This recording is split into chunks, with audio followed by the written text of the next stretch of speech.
On this episode of the Houndsman XP podcast, we are recording from the Canyon de Chelly Lodge in Thunderbird Lodge in Navajo Nation, Chinle, Arizona. So we've got the whole Houndsman XP team on this legendary first annual Houndsman XP Freedom Hunters Hound Adventure.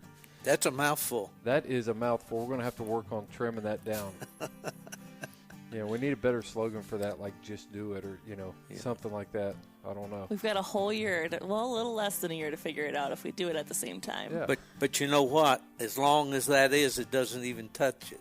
How much fun we had this week, right? That's right. No doubt. But anyway, in this episode, you're going to hear from one of our, two of our members on this hunt. One will be our Gold Star family member, Tanner Babb, who is the man of the hour.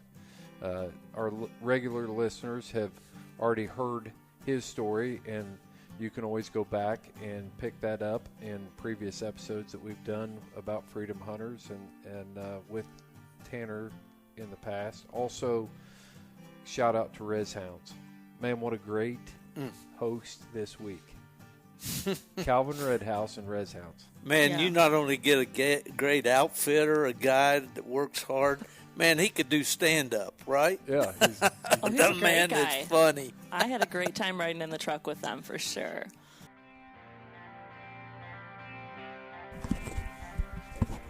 What are you guys doing over there? Put that headset on so I can hear you. Got me, Chris? I got yeah.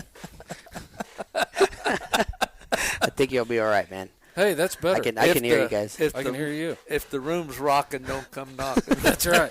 That's right. All right. So welcome to the Houndsman XP podcast, and we are in Navajo Nation, northeast Arizona. And we've been up here all week on the Freedom Hunters first annual Hound Adventure with our Gold Star family member Tanner Babb. And don't say anything yet, Tanner. We'll get to you in a minute because Steve and I have our own little skit we got to do here. But we've got my co-host right across the room, which is very unusual. I get a look at you, Steve. Hey, that's for sure, man. And I tell you what, it really is kind of scary. Well, I'll tell you the scary thing between the fact that I've got this weak beard that I've got going on here, this mountain man thing that I've got going on. My nephews at Christmas, they came up to me and they started laughing and snickering. I said, "What are you laughing about?" And they wouldn't say, and I said, "Well, you can tell me that it looks like a dead possum crawled up on my face." So, but Steve, you're rocking it over there. You got the hat on backwards. You got the Rez Hounds hat on backwards. Hey, I'm on the Rez now. Yeah. Yeah. Hey, this is great, man.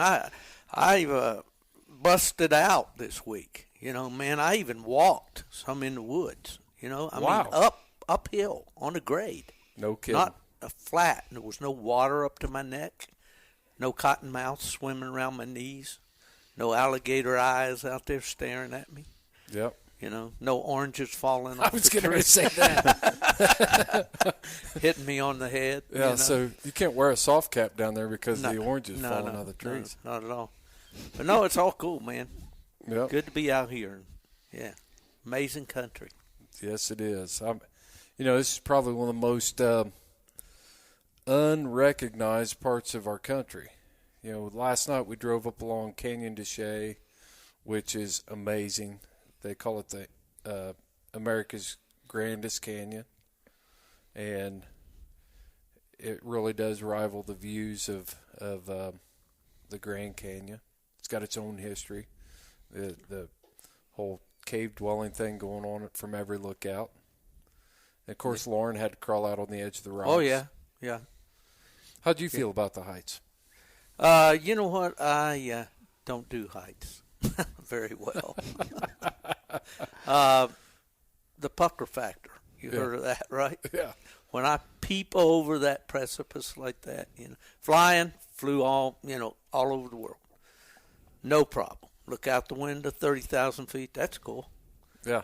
Precipice, possibility that you could, a wind could blow, or that rail could break or a fault line shift. Not a good feeling. Yeah.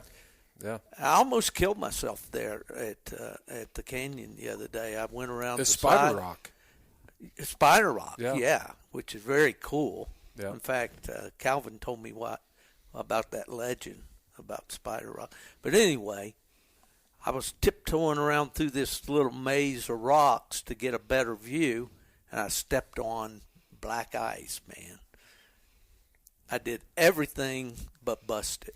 Yeah, and there was nothing between you except a rock wall, a guardrail, and 15 feet of flat ground before That's you right. made it to the edge. But it was a death-defying feat. It was. Da, da, da, da, da, da, da, da. Yeah, it was. Well, Calvin, we got Calvin Redhouse in the house. He's been our guide and our outfitter most of the week or all week. And how are you, Calvin? I'm great, man. It was a fun time with you guys. Just chatting, teasing, joking, laughing, talking, fighting, arguing. Did you put my Freedom Hunters hat on? Nope, this was mine. That is not your. That is not your hat. No, this is mine. That is not. Where's my Freedom Hunters hat? That is know. my Freedom Hunters hat. I don't know. I don't know what you're talking about. So, yeah, this week was really interesting. We got to meet. Well, we finally got to all meet face-to-face and realize how ugly you two look. But other than that, it's been a great time. We met down in Springerville. Oh, yeah, that's right. You were the nightmare down in Springerville. Yeah, I had to put up with your garbage down there a couple days. Yeah. Got a full week of it this week. Yeah, we sure did. Oh, who's our other guest today? Our other guest? Yeah. Well, you're Red House, and that's Red Beard over there. Oh, yeah, that's I forgot about Tanner that guy. Babb.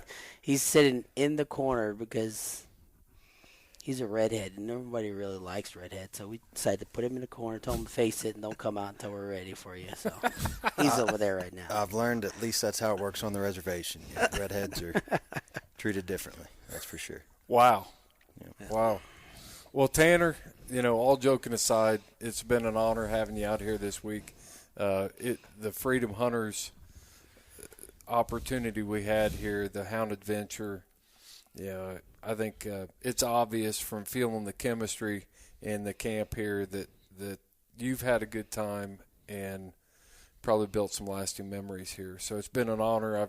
It's been an honor to be here with you. So, well, thank you. Yeah, and I've had a blast. I know we didn't end up getting away with that mountain lion, but if you would have called me and said, "Hey, you can do it all again, and you're still not going to get a mountain lion," I'd be right here doing the same thing. I had an awesome time. Yeah. So, one of the things that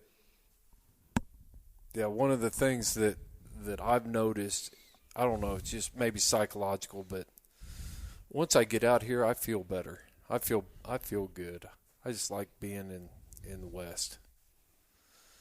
You stand on one of these vistas, or whatever, up on a mesa or whatever, an outcropping or and look out across the vastness of this place. Unbelievable. I mean, that old song, I can see for miles and miles. It's like hundreds of miles. And every direction, it's another view that just is breathtaking. It really is an amazing place. Yeah. Rugged, yeah. Right. The red cliffs in the afternoon sun. That's Amazing. crazy. It's crazy. Those rocks turn colors all day long. Yeah. Depending on the angle. They of the do. sun. And a couple of times we even lose Tanner a couple of times because he blends right in with those red rocks.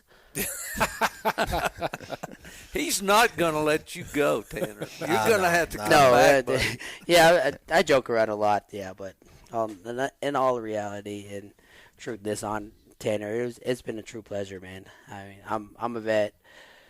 We're all vets. Every one of us in this room, we all served our country, but it was a true honor, man. To honor and host you as our first freedom hunters here on the Navajo Nation, and to honor you because of how your father served. He's one of the few that didn't make it home, but thank him for his service, and you and your family for all the hardships that you endured. You went through that process of your father not being around. But I thank your dad and you for your service. Thank you. And I think your dad would be proud of the man you become, Tanner. I think I can say that after spending a week with you on Navajo Nation. I was thinking about that this week, Chris. You know, people have different personalities. We don't, you know, everybody's different. But this guy right here, he's the real deal.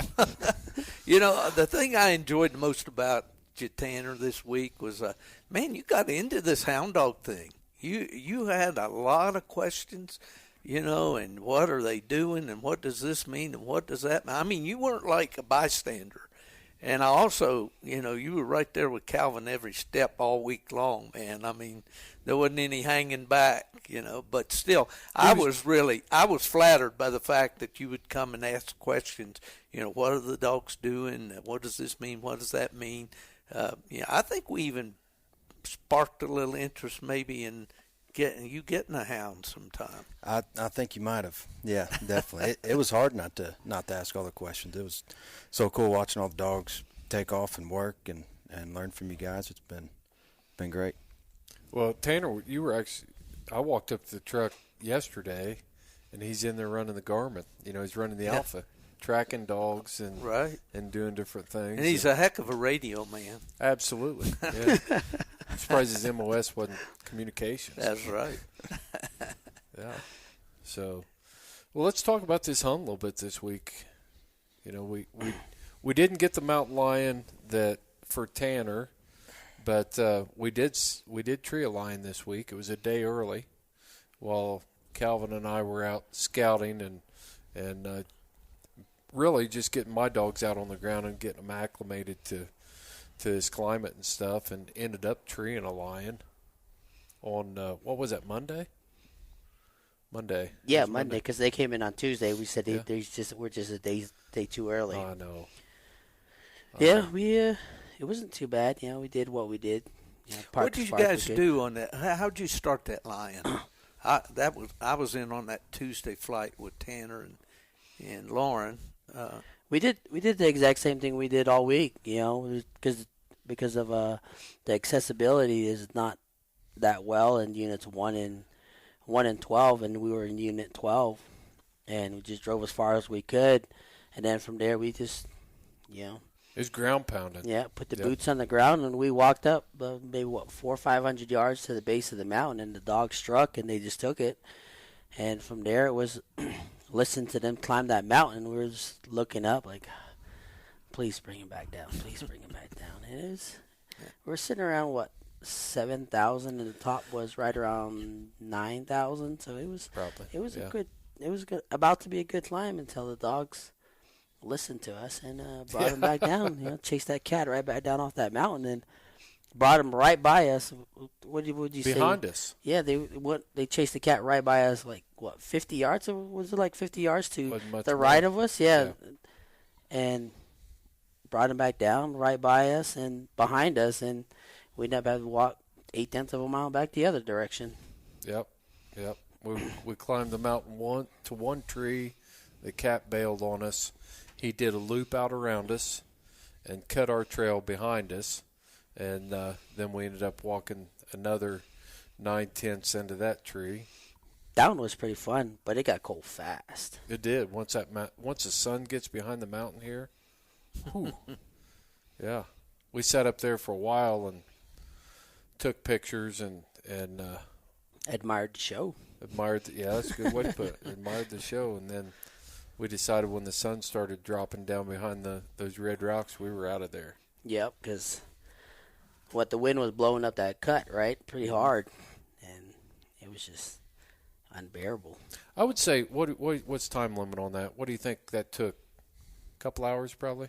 Oh yeah, I think we started around 1. I think it was like right around 1, and then we didn't get back to the truck until 5. I don't know, but it took a while for them to go all the way up and come back down and around and finally put it up so we can go over there. So yeah, it took a minute. Very long minute, but it was a minute. Yeah, a minute or a minute or 200. Yeah. So, well, I enjoyed seeing the photo. Good-looking cat, really. Yeah, he was Wasn't beautiful. a huge cat, but he was. What was he? About a 2-year-old, 3-year-old? He was somewhere in between 2 to 3. He still had a little bit of milk on his lip, so. But he was a legal cat. No spots on his underbelly. It was a tom, so therefore, he definitely didn't have no kittens with him. So he was a legal cat. If that's if in all legality, you were in the right to take that cat if you wanted. Other than that, it was a fun adventure for that day. And then after that, Tanner showed up and took a while to warm up to one another. But after that happened, it was no holding back after that. Yeah, so Gary Robertson was up here too, and we just kind of spread out on the res here since they kind of took away those prime units that what units they closed? 2? They closed 2, 3, 4, and 5. There was a 10 cat limit for those units, and those units got closed out real quick. Within I think a week, they were closed out. Yeah, and it was heart wrenching because I had a couple of cats already picked out, and I knew where they roam and hunted, and they stayed in that area all the time. So I was I had my fingers crossed, and I was like, yep, this is gonna be a fun time because those cats are still in that area, and yep, they closed it out. They closed it out 4 days too early. That's no doubt. There's no doubt about that. So I have a question. It involves what you said earlier, Calvin, about it was a tom. Just like that, it was a tom. You could recognize that. I'm a novice lion hunter, bobcat hunter, actually. How do you know? How can you sex that lion in the tree? Well, there's several different ways, and the main obvious way is you would have the tail and then the anus of the cat, and then right underneath the anus of the cat, right near where his genitals would be, there's a black spot, a big black spot the size of a quarter. That's the main way to tell if it's a cat, and or if it's a tom. I'm sorry. And then the other way is just the toms have more muscular structures to them while they're sitting there. So like their forearms would look completely massive, just huge. Their front paws are huge. And the way that I have a real good way of telling is the body of a mature tom is usually as long as the tail. So if the tail looks short on a cat, on a tom, or any lion, then that's a big cat. If the tail looks longer than the body, yeah, that's probably one that you should let go and grow a little bit more.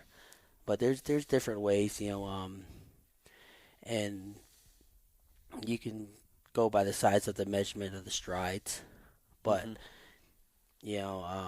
all cats are different. The strides down here in Arizona are not going to be the same strides that you would have further up north in Montana, and especially up in Canada. Those strides are way different. The further north you go, the bigger the animal. So, that's just been the way I've been able to figure it out. Yeah, and mostly from experience, I'd say, probably. Just a little bit from experience, just a little bit. So. Yeah. So how many days a week you spend in the mountains? What do you think? As much as I can, to be honest with you. Anytime that I get, I'm out there. This whole week we've been in the mountains 6 days straight. And it's been That's pretty normal for you, though. That's kind of normal for me. I spend a lot of time in the mountains. Mm-hmm. Nobody likes me, so I usually end up spending all my time alone. Well, they can't keep up with you. Driving or walking. There's very few that can keep up when it comes to driving. Yeah, no doubt. If you're not first, you're last, Ricky Bobby. Yeah, Ricky Bobby. That's right. Well, let me ask you this. So, when you get your hounds out of the box, tell us about that pack of hounds you're running. Well, it's really nothing special. It's not one breed. It's a mix of breeds. Like we've discussed in the previous podcast, I don't care about the color or the name, or all I care about is the nose. That nose works and it can get the job done. It's staying in that box and it's staying with me. It can be the ugliest thing you can possibly have, and if he can get the job done, hey, he's hired and he's staying with me. Right. So it's just a mix of everything, a red tick, and now a plot, and red tick, blue tick, walker, 50-50 of walker and blue tick, and even a walker / gas can. So say if they work, they stay. One thing I noticed, like yesterday when we got on the rocks up there, Tanner, did you notice those, Tanner's hounds, or I'm sorry, Calvin's hounds were taking naps on that Red Rock cliff? Yeah, and was that the first time you were with us? Because it's happened several times this week where I look over and they're just sitting there napping. Yeah. That's usually because we're waiting on you to get up the mountain. So that's fair enough. Yeah. This is what it's been all week, right, Chris? Exactly. Yeah. It's been fun. A Oh, lot of man. fun. But the thing I saw, when I looked over there and I saw, they'd all found their little spots. They've spent so much time in the mountains with you, Calvin, that they know when it's time to go and they know when it's time to lay down and conserve energy. And you don't get that kind of behavior out of hounds unless you spend a lot of time. Would you agree with that Oh, statement? absolutely. Absolutely. I saw that, too, in the way the dogs handled. We saw this a bit with, quite a bit with Shorty Gorham when we were down in South Texas hunting with his pack. And Calvin's got the same thing going on. Those dogs, when he whistles or calls, man, they're busting it to get there, loading up, waiting in the box as he calls their name, and they come out to get the collar, the garment on them and whatever. But, yeah, houndsmanship. That's exactly right. Yep. I never saw a lead on any of. Do you even have a lead? there's somewhere that I do have some enough for the dogs, but the only time I do carry leads is during bear season, and I do have a shooter, just because of the safety of dogs and how heavy that bear is when it comes down off of that. Mm-hmm. With the help of gravity, so yeah. That's the only time I do carry leads. But during line, when we're line hunting like this, I normally don't carry leads because the dogs usually I'll call them off of the tree, and then I'll tell the shooter to pull the trigger, and that cat will bail off of it. By that time, the dogs are back near me, and then they realize what's going on, and that cat's already on the ground, and they'll beeline for that cat if the shooter either misses or it puts a bad shot on or whatever it may be. They're back on hot on the tracks. But other than that, I don't really carry leads. They break and they listen to the command. So they tell them to break from the tree. They better leave it, otherwise That's what you got knee collar on them for. Yeah, mm-hmm. Yep. They can get some stern loving. Yeah, yeah. But so suffice to say, the hunt wasn't successful this week as far as a lion goes, but you guys did have some action on another cat. You guys want to talk about that? Yeah, sure. It was a fun time. Tanner, give us your impression of the bobcat hunt. You're over there all quiet and stuff. The bobcat hunt. So we went out. Was that the second or third day? That was on the third day, yeah. Third day. So, we were making our way up the mountain, and it was about the same as the first 2 days. Get out there, drive as far as we can, push up the mountain, follow the dogs. I think we found two mountain line trails the dogs had got on, but they're a little bit old. So we pulled them off, tried to get them on another trail, and it was getting close to time where we needed to get out of the mountain, started heading back down, and dogs picked up on something and took off, and it was maybe a 10-minute walk to get to that tree. Got up close to it, and I didn't see anything in the tree. I was looking for a mountain lion, but it was I believe, was it a ponderosa pine, dead ponderosa pine? Yeah, it was a dead ponderosa pine. So I'm looking up in the tree and didn't see nothing. Then finally I noticed a little a lump sitting on a branch up close to the trunk, but didn't want to be the newbie that that freaked out and thought I had something up there and start screaming and hollering. So I was going to wait for Calvin to be like, "Hey, see that right there? That's what we're here for." You like the way he played that off? Oh, yeah. Oh, I saw it up there, but I didn't want to be the newbie. Is that how you think it went, Calvin? I didn't know. Did you have to point it out to him? I don't know. He was behind me, so I really didn't see his Come on, guys, expression, give him so. a break.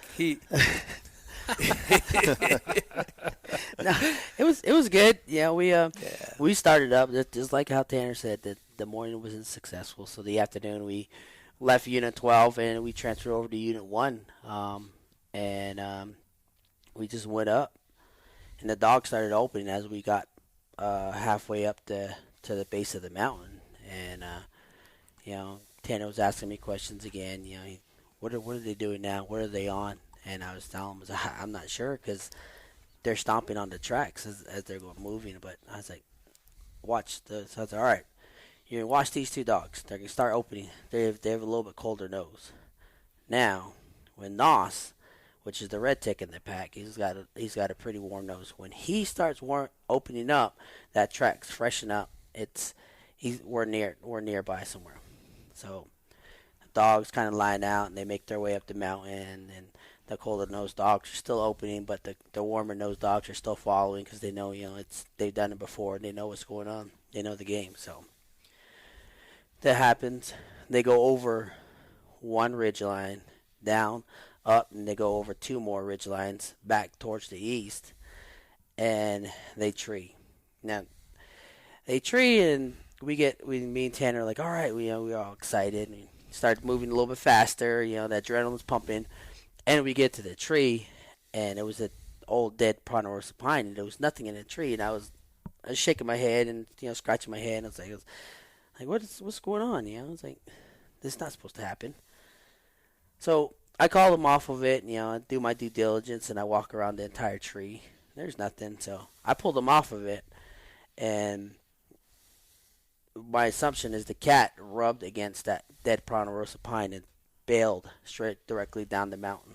Mm-hmm. And that's what had happened. As soon as we pulled them off that tree, the dogs just took off straight back down the mountain opening, and they treed not even 100 yards from us again. And I was like, there's no way. This is just ridiculous to have them tree twice. So, but benefit of doubt, me and Tanner walked Mosey on down, get to the tree, and I didn't see nothing. It was a dead ponderosa pine, completely gray. Didn't see nothing, so I was starting to get frustrated and upset. I was like, these guys, maybe they're just, tired and they just treat. So, but did my due diligence again, and it's like, benefit of doubt. Slowly made my way around the front of the tree, and sure enough, just like Tanner said, the tree is completely gray and dead. And just on the side, just like I said, it looked like a knot in the tree. Yeah, the nice little round ball. The cat was just as gray as that tree trunk. Isn't that crazy how they can blend in? Oh yeah, yeah. It was pretty awesome, and I was just like, "There's your cat," and then there's one of your cats, and then by that time, I'm fiddling around with all the camera gear, trying to get camera, so we can get some footage, some pictures, and he's want to get the rifle out and go. Yep, there's guns up. Yep, there's our guy. Ready to spray and pray, He was a machine gunner. He was a machine gunner that Would you call it accuracy by volume? Yep, that's exactly right. Yeah. Yep, that came into play, and I had to literally almost pry the entire weapon from his hand and tell him, just wait. And he started glaring at me, and it was just... How many shots did it take you? Just the one. One shot. No volley, huh? No Yep, volley involved. Nope. Just the one shot. Yep. Well, I'll tell you what, finding bobcats in trees isn't as easy as you would think. Now, I don't know, I've taken people on several coon hunts over the years, and we get used to looking at it. Steve, I know you have too, and take those newbies out there, and you got your light right on the coon, you're trying to show it to people, and they don't see it. Oh, one of the most frustrating things. Here we go. I won't give you any names on this one. Let's just take when I was with the AKC, and we had a very important person, let's say, on his first coon hunt, who just happened to be the chairman of the board. And we're at the St. Jude hunt in Parsons, Tennessee, and Mike Creasy was our guide. And Mike had some good hunting around there. He took us out, and we treated a coon right off the bat. And I mean, that coon was like, I'm going to be on TV tonight, man. I'm going to just get out on this low limb out here, and I'm going to look. Yeah. We tried and tried and tried to show that coon to him, and I don't think we ever succeeded. It was like, I think I see it. Yeah. You know. Was he expecting to do jumping jacks out there on the limb or what? Oh no. But yeah. Animals can hide in a tree. They really can. Even a bare tree. Yeah, I mean, no leaves. Yeah. Yeah. I remember sure. one time, and I'll stop with the rabbit paths, but I remember one time on a night hunt where the dogs had treed and we shined the entire 8 or 10 minutes. And minus, in other words, said there's no coon here, put a minus sign by the score, walked away from the tree, sir. got all the way on top of the hill and turned around and looked back, and there's not one but 2 coons in the top of that tree looking back at us. Yep. And we had shined it all from underneath, so yeah, animals can hide for sure. Yep. I guess it's just nature, that camouflages them, Yeah, we spend all kinds of money on all this fancy camouflage gear and stuff, and God put the coat on the animals that is the most effective camouflage on the face of the earth. I don't know how many times I've seen deer standing. You'll be sitting in a tree stand, and you'll turn around, and there's a deer. You look in this spot, and all of a sudden, it's like a deer materializes out of the leaves, and it's been standing there the whole time. So it's no different with game in the trees. Tanner, I want to ask you something. Okay, so this is your first hound adventure. Is that right? Yes, it is. Accurate? Yep. Okay. Yep. So you get back to Indiana, and you'll tell people that you went on this hound hunt, and some people will say that hunting with hounds is not fair, and that the houndsman has an unfair advantage in catching game. So what would you say to that? If somebody says this, oh, well, I don't agree with hunting with hounds because it's unfair. It's too easy. It's too easy to go out and catch game with hounds. What's going to be your response after being out here for a week? First, I'm going to let them know I totally disagree with them. Just talking to you guys and seeing what you guys done this week, the preparation and the time you put into this even before the hunt, before you even get out and start chasing game, is more than most people are gonna want to put into it. And then once the hunt starts, you got to know what you're doing with your dogs. You got to be a real houndsman. You're not just out there letting a couple stray dogs run wild, and then you're walking up to a tree, 100 yards later and blasting something out of the tree. You're out there working the dogs, moving up and down the mountains in this case, and putting in the work. Yeah. And one of the things that Steve and I have been talking about is the fact that if you're going to be successful in this lifestyle that we live, I guess I'm getting ahead of myself. This has got to be a lifestyle if you're going to be successful. I mean, Calvin, you don't elk hunt. Well, you do elk hunt, but you don't guide elk hunters. You guide an outfit for mountain lions and bear and bobcats, right? Yeah, because I can't sit behind glass. I can't sit still and stare out the same mountainside, hoping and wishing I could see antlers. So, but what would your hound pack look like if you did try to divide your time? What do you think your hound pack would be if you did? It probably wouldn't be to the capacity that they're at right now, to be honest with you, if I had to divide my time between there, because there's a lot of scouting that has to go involved with elk hunts and mule deer hunts, depending on who your client is, and what their expectations are as far as scoring wise. Everybody of course wants to be in the 200 club for muleys, and the 400 club for elk, but there's few few and far apart. So it's just it takes a lot of time away from being able to work and take your dogs out. Yeah, Steve, I know that we've had this discussion about, being a houndsman is a lifestyle. It's not just we don't just come out on Saturday, and to be truly a houndsman, it takes a commitment. Yeah, absolutely. And I'm thinking about that as you're talking, Calvin. And for many years, my dad and I bred a line of dogs that were successful on bear, and it could be used on coon as well, but they were primarily bred for bear hunting, and it was a pretty good line of dogs. And I'd love to be able to do that, still breed that line of dogs. And I get a lot of people ask me about them, from time to time. Well, just to interrupt you real quick, I'll be the interrupter here. That Kung Fu has Bear Pin Blood, which was Stephen Holman Fielder's line of plots. And then Cajun and Diablo out here in the box show the Bear Pin plots back in their pedigree. Yeah, and, well, the thing is that I would have loved to have continued to breed those dogs and all, but I know that my lifestyle, retired now, living where I do, all that does not facilitate, keeping a pack of dogs, keeping them in shape, keeping them hunted down. And it's not something you can just go out there and do occasionally on a weekend now and then. It is a lifestyle, and the breeding part of it, the training part of it, and then keeping those dogs hunted. And what was it Mike Colley said about which puppy would be the best out of the litter? Oh, yeah.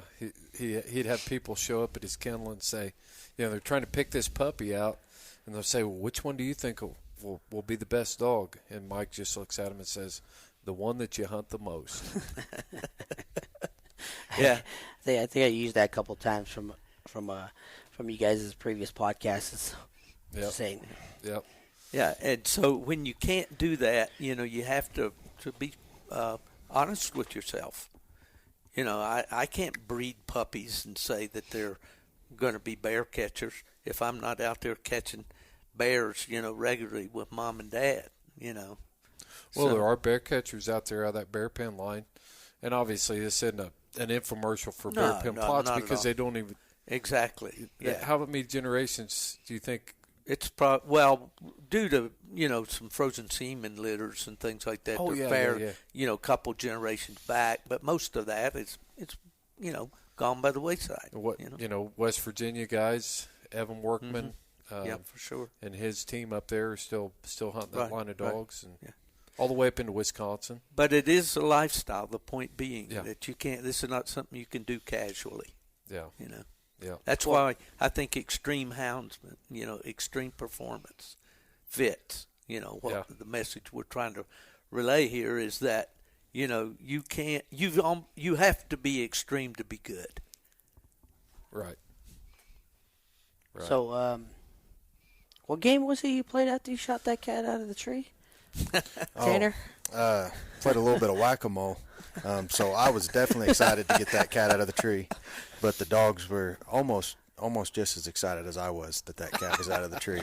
And I think you were still you went back to grab the camera, maybe. Yeah, I said, hey, leave that cat there, but just keep the dogs off of it. They'll pull the hair out. And so I'm doing 360s around that cat, trying to chase these dogs off, playing whack-a-mole. Oh. Well, the rest of the week, we've had Gary Robertson up here. He started out the week with us and then had to cut out. Gary's been extremely good to us from the podcast side, but he really stepped up for this Freedom Hunters hunt, getting the rifle. Carnivore TV has got sponsorship through Trigicon and Hornady, and of course Gary's as a Ruger ambassador, so he pulled all that package together for you. You've got a Ruger 350 Ranch and 350 Legend, and he arranged for that Trigicon RMR sight. Yeah. And then, where's that ammo at? I'm supposed to take some ammo. Have you still got it in your room, or have I got it? Yeah, I got it down in my room. Okay. I got it sitting on the table for you. All right. Yeah, you might be a couple boxes light by the time it gets back just for transportation fee. And I already cleared that with Gary, and he said it would be all right. All right. So, because I'm shooting the same rifle. Oh, man, there's just been a lot of people that come together. Yeah, there's make it work. There is a lot. I mean, there's plenty of thinking around to do. That's for sure. Yeah. It's just incredible. One of the things that when we were on the rocks yesterday up there, that was one of the most amazing places that I've been while I was here. I don't know if that's got a special name, where we're up there on those red rocks where Diablo got up on top of that rock. No. That's just some part in Unit 1. So it was amazing. Let me describe it. So there's this one bigger red rock that runs down the center, and it's a huge dome, and it's probably as long as a football field, maybe longer. It's probably about 15 feet high. It's half round, and then on both sides of it, there are these big red rock shelves, and you could literally play basketball up there. It's so flat, and it's just open, and it was kind of an amazing thing. And like we've said before in the podcast, it seems like everywhere we went, we had the iconic shiprock in the background where we could see that. The rock with the wing. Yeah, rock with the wings, and.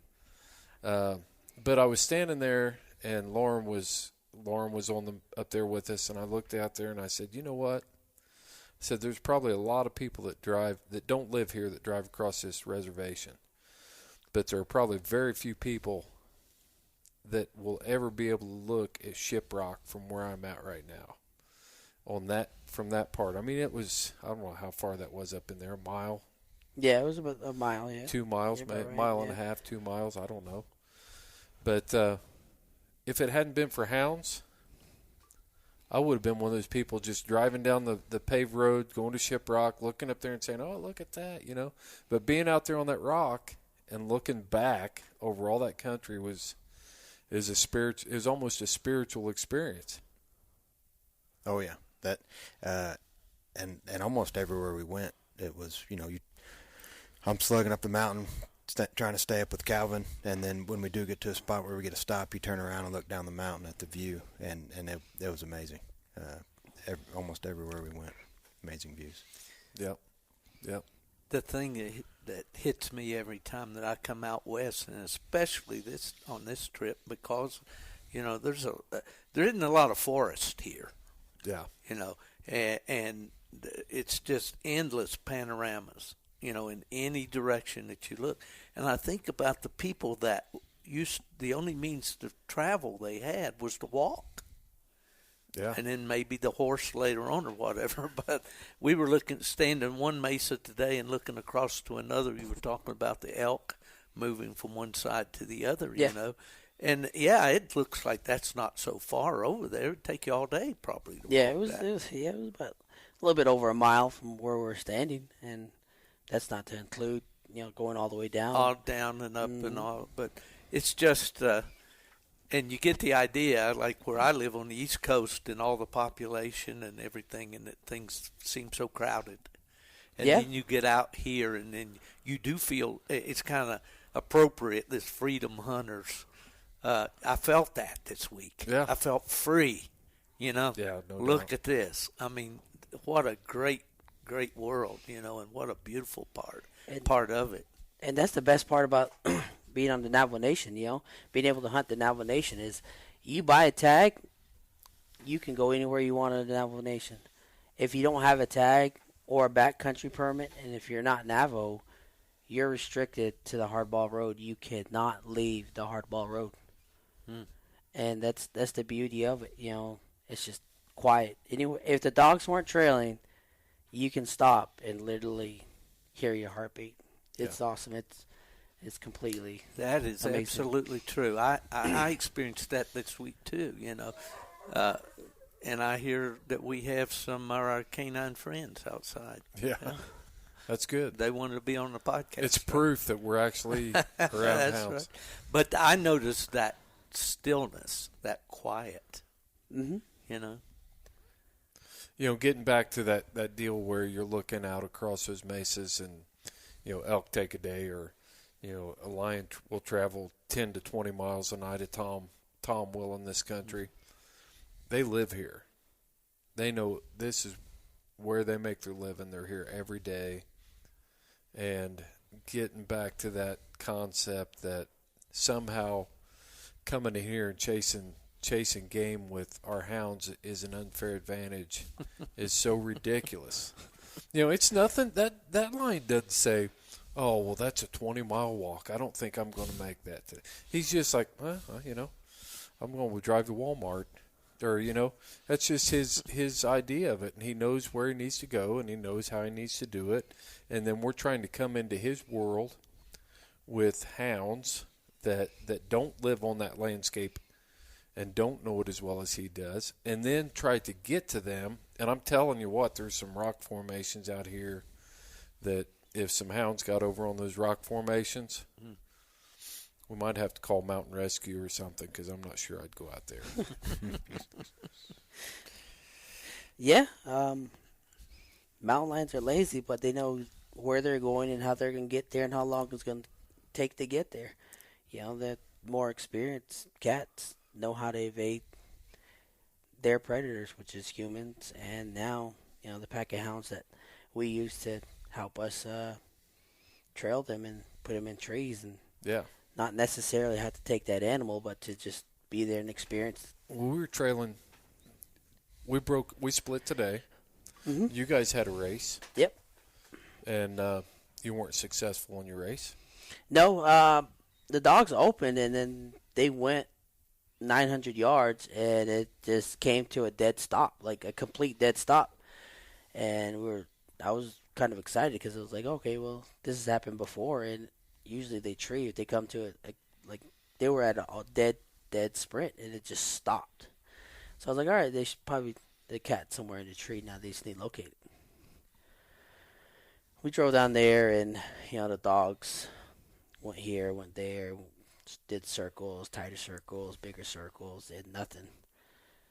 And come to find out that they more than likely took the backtrack. Mm-hmm. So we rounded them all up, went back, and they didn't want nothing to do with that track afterwards. So isn't that strange? Just scratch your head and try to figure this out. Yeah, so that wasn't quite an unfair advantage for you. And then the race that I was on today, me and another guy were roading my hounds down a 2-track, and my Jazz female, all of a sudden, she just hit that spot in that road where you can, they're just plodding down the road, and then all of a sudden it's like somebody yanks them with a string and just yanks that head around, and she starts opening and trails out towards the rim of the mesa, and I actually reset her.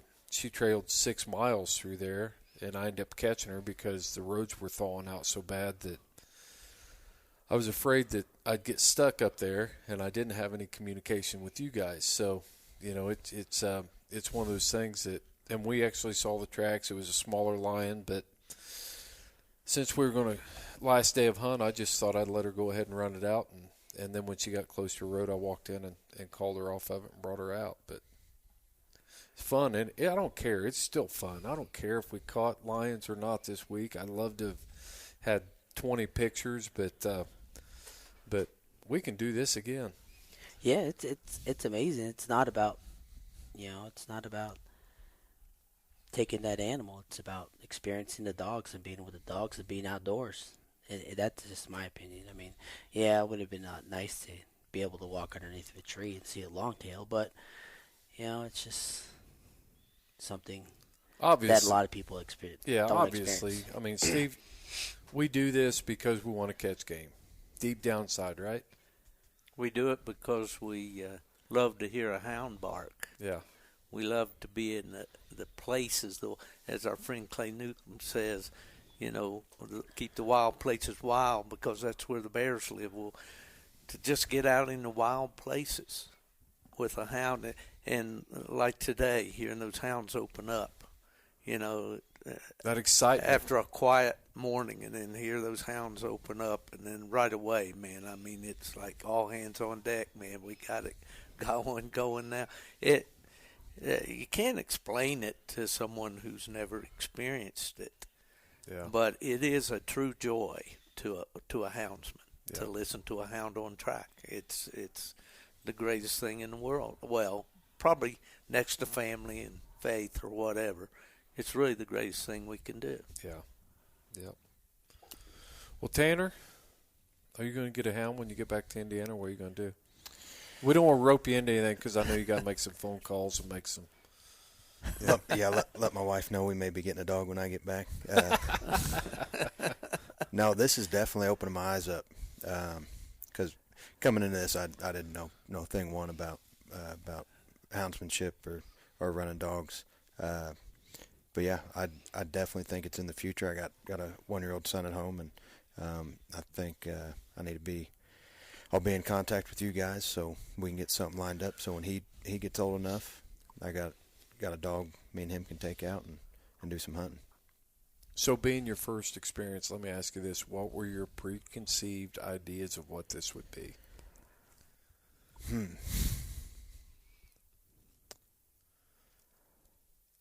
Honestly, I don't know if I have a good answer for that. I knew one, I was going hunting in an awesome place. I looked online and saw some of the landscape, so I knew I was gonna love that. Got to interact with you guys on the phone before I came out here, so I figured I was with a good group of guys, so I knew I was gonna have a good time with that. The dog hunting side, really didn't know what to expect, but I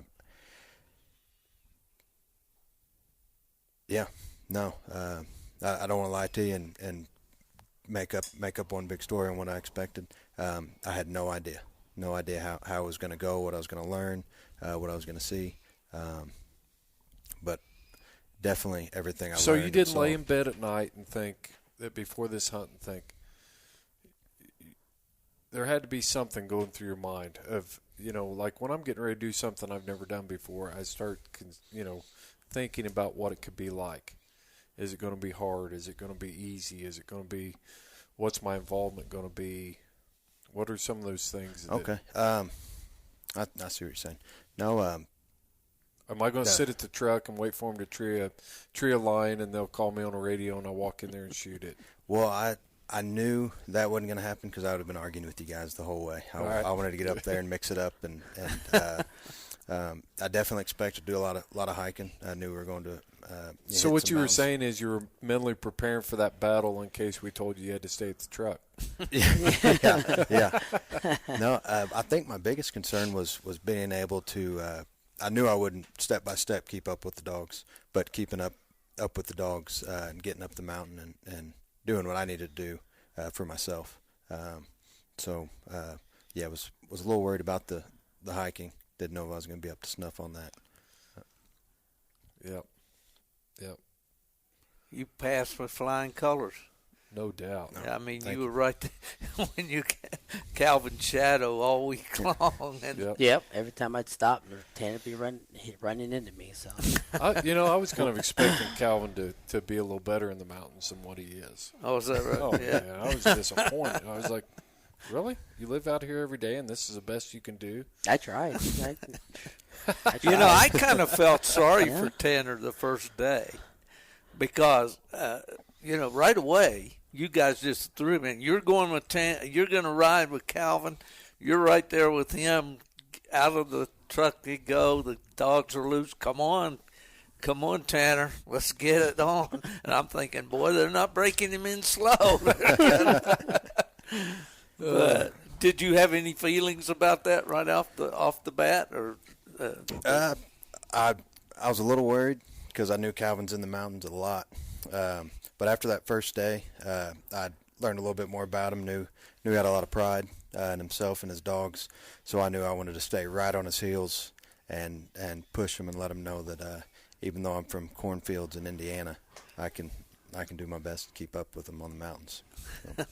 Yeah, we had to stop a couple of times because he had layered up a little bit too many layers on. But other than that, we did pretty good. He kept up. That's a common mistake, though. Everybody does that. They think that they start out and they're staying at the truck and they're cold, and everybody makes that mistake. I started up the mountain yesterday and stopped and took off a couple layers and threw them on my pack. I knew better. I should have started out in the merino and knowing that I was going to get. But I tell you what, the backside of that mountain was cold yesterday. It was cold up there. Hey, was it yesterday morning there was 15 degrees up there? I don't know. Or day before? I don't know. One morning I know it was 15. I think it was the day before that on day 4, I think it was, when we cut those tracks and we're driving down the backside and the wind was blowing and it started snowing on us. The dogs were trailing and that wind and snow just covered up all the tracks and we. It wasn't exactly a Chamber of Commerce day for sunny Arizona, right? No. Absolutely not. We need to show more of those types of days to people from California. Yeah. So they don't keep coming in here and invading the state. It's beautiful. But either way, with the intensity we were moving and the Kuyu gear, you guys had lined me out with. I was down to base layers in about 20 minutes every day. Including the pants. You shed the pants too. I mean, it's. Yeah, You went native. You were like wearing a loincloth and. Yeah, Calvin showed me how I need to wear it, and it worked well for me all week. That's kind of funny because we don't wear loincloths, but that's on you. But yeah, it was fun. You know, me and Tanner, we got our exercises in. We did, on average, about 5-6 miles walking with the dogs and going up these, ravines and draws and fingers and ridges and cliffs and you name it. We just about walked every one of them. But well, here's a question. If knowing what you know now, and even though you didn't get a mountain lion this week, you got a nice bobcat, would you do it again? Oh, 100%. Yeah. And I'm pumped about that bobcat, but even if for some reason you pulled that out of the picture, I'd be back out here doing it again. Watching the dogs, being around you guys, and I think I was telling Calvin or maybe you, Steve, being around you guys where you found your thing, and you found your niche, you found what you want to do, and you were all in, and being around guys like that was definitely a big bonus on the week. We got any final thoughts? Well, just from my standpoint, being the elder statesman, so to speak, here, it's really great to see the Red Rock lion hunter. Oh yeah, the old grizzled lion hunter with the sunburned face. Yeah. Sent a picture home to Ella. I said, "Here's the old Red Rock lion hunter." She says, "Well, you're sunburned and you look like you're about to fall asleep." But, watching you guys in the prime of your life do the thing you love is an amazing thing for a guy like me. I had to lay back on some of those walks, and listen and watch the Garmin and all these different things. We got in on the bobcat hunt and all. But it's a thing of pride for me to see this lifestyle in action. It's very much appreciated that a guy like me can still get out with guys like you and enjoy it, which I do. The shame of it all is that the body slows down with age. But anyway, I felt good out here this week and had a fantastic time, and so glad we did this. Chris, when you first told us about Freedom Hunters and the contacts you'd made and I got to thank you for doing a lot of legwork on this. And of course, Calvin's been in from day one, right? And really, so anyway, just that's my closer. Well, I'll tell you what, concluder. I want to touch on that for just a second. It's still important. It should be an encouragement to our senior houndsmen in this sport not to quit. Mm-hmm. Don't quit. Stay in it. I remember hunting with Barry Tarleton in out of Greenville, Tennessee, and we were actually crossing in North Carolina. And Barry would go to the mountains every day when he was 82 or 83 years old. I don't even know how old he was when he quit going to the mountains. And his grandson and his great-grandson, they all had an agreement that Barry would stay back at the truck and he would be the wheelman, and you'd be walking back in from a tree, and you'd find him 200 or 300. He'd be trying to creep down the trail and get out there closer to it because he was a lifelong houndsman. But the thing that you bring to it, Steve, and the things that Barry Tarleton brought to it was that wisdom of being able to add value to the hunt. Just being able to sit there and analyze what was happening with dogs and just that overall wisdom, a lifetime of knowledge and wisdom that our senior houndsmen bring to this. They've dedicated a life to it, and we still have to. So my encouragement would be, if you can't make the 1,000-foot climbs anymore, then be a part of it. The younger houndsmen need the experience of our older houndsmen to be involved and share that time with us out there. That's my thought on it. I agree with you. I picked Steve's ear off of, as far as bloodlines, and I think you two gentlemen just got about as tired as me as I got, as much as I could tolerate old Ginger across the room over there asking me questions every 2 seconds. Yeah, he was. Sometimes I thought it was my daughter. Daddy, what about this? What about this? What about this? But it was good. That's what we're here for. Hopefully we install some sort of knowledge and a different lifestyle that Tanner can take home, and maybe one day, hopefully, him and his son could hit the woods with a hound. I hope that was our ultimate goal, and hopefully we've kind of took a step in the right directions with him. But all in all, I had a great time. It was a blast, all the fun, joking, teasing put aside. I'd do it all over again, no matter what, in a heartbeat. Any final thoughts, Tanner? Well, going off your wisdom, I learned from all you guys. Every one of you, I'd ask a question, you guys would have a good answer for me. But I think at some point, I may have mentioned it to you, Chris.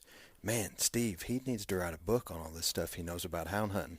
And then you brought it to my attention that he's already done that. So, yeah, the knowledge that you guys passed, I can't say how much I appreciate everything, including the knowledge, because, yeah, you guys put up with a lot of silly questions at times, I'm sure, but not at all. Not at all. It was exciting to see somebody with your energy come out. I was really happy with the fact that I've hunted with other people that were less than enthusiastic about they want to go, and then they talk a good game, but when it comes time to go, and they're not engaged. And there was no doubt by the end of the week you were knowing what dogs were doing. You were being able to identify tracks. You were able to run the Garmin. So I appreciate your enthusiasm. You bet. So, Thank you. And I think I can speak for Steve and I and Houndsman XP and Rez Hounds and Freedom Hunters collectively, and all our sponsors, that it was an honor to have you here to share this experience with. It really was. Considering the sacrifice, your service to your country, and the sacrifice that you and your family have made, it was a real honor. Thank you. Absolutely. Yep. Absolutely. We picked a real winner for this. Yeah, we did. Absolutely. You don't know what you're going to get, but we came out good on this one. So, Stephen, we'll kick it over to you. All right, I guess it's that time of day. We got an old lion track out there. It's old. It's in crusted snow. Maybe made a day or two ago. We all got a hound, each one of us. Jazz is going one way, and the Rez Hounds are going the other way. And Chris says to Calvin, you follow your hound, and I'll follow mine. Yep, good deal.